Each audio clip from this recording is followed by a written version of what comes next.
How do you define true power these days? True power. The obvious answer is to be you. Yeah. The journey is to how to get there. And of course, we are already ourselves.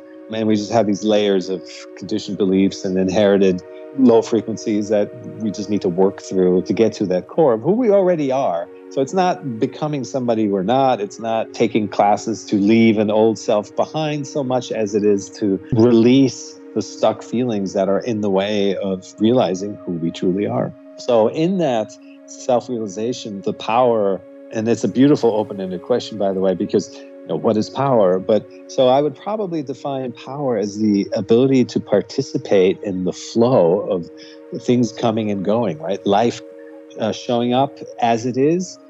We don't judge it. We don't cling to the things we like and resist the things we don't like, but rather we experience it. And then we experience the next moment and the next. And so that is a participation in the flow of life that ultimately then we realize we're co-creators, because things that come through us, they surface desire to participate in us and desire to participate in the situation in a way that is good for the situation. But we realize that it's also good for us. It's our purpose. We're co-creating. And so this, I write somewhere in the book, is what's good for the situation, or stepping into your power, your true self, is a shift from thinking what's good for you to shifting to what's good for the situation, because what's good for the situation is also good for us. Right. We are the situation, right? So because everything's connected, right? So yes. True. I can see that. Yes. It seems like the most challenging practice is the non-judgmental practice, in the sense of not taking sides and kind of staying neutral and like flowing with the situation and finding that power, the power in that.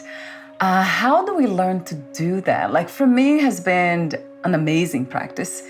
But at the same time, it's something that I have, in a way, let go of, trying to think that I'm practicing to be me or to be in the moment, and instead of just being free enough to just flow with whatever is here.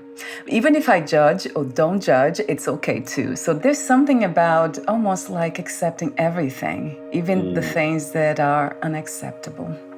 Yes. What you're describing, I call experiencing. Right. So we're aware of the experiencing, which is, someone asked me recently of, they're a meditator and they get into the state of peace and calm and bliss and whatnot. And then life happens, or they come out of it and go back to work and they lose that feeling. And the question was, how do I maintain that? And so that is a stage. It's great to achieve, a state of calm and be able to have the tools to come out of reactivity, and then be able to handle a situation level, with a level head. But it's only a stage. The next level up really is to allow all sensations, all experiences, all feelings to be what they are. That's a type of peace and calm that is far greater than one that we almost is an outcome, right? We then we sit down to meditate just to seek that outcome of calm. Well, the allowing everything to come and go, everything pass, it's above everything. It encompasses your entire experience of life, and it's allowing life to flow. As you, right, Chris? Yes, yeah. yes. Not just in you, but as you. Yeah, I trust that. There's something about trust that comes into play. The trust is the natural state. And the distrust is the kind of the mental, the separate, when we feel ourselves as separate from life, from nature, from the flow. The more time we spend nurturing equanimity, and to your question earlier, there's two parts to this. One is to become aware, but then in practice, to apply that awareness. And applying that awareness does take, it took me years and years and years of very dedicated practice to slowly, gradually come out of the reactivity that I was in before. And I think that we're all in that, conditioned by the world around us to react constantly. Everything is evoking judgment from us, right or wrong, disagree, agree, believe in this, don't believe in this, and I'm for this, I'm against that. We're raised with this noise of eliciting a response from us. So to come out of that is going to take some work. Right. And that's probably the big hurdle for many people. But it's absolutely possible. It can be done. And once you kind of figure something out that works for you, it's good to stick with it, not to keep jumping around between things. There, consistency is a necessary component of it, at least for a while. And then you reap when you feel yourself being non-reactive, being allowing to a situation that you used to react to.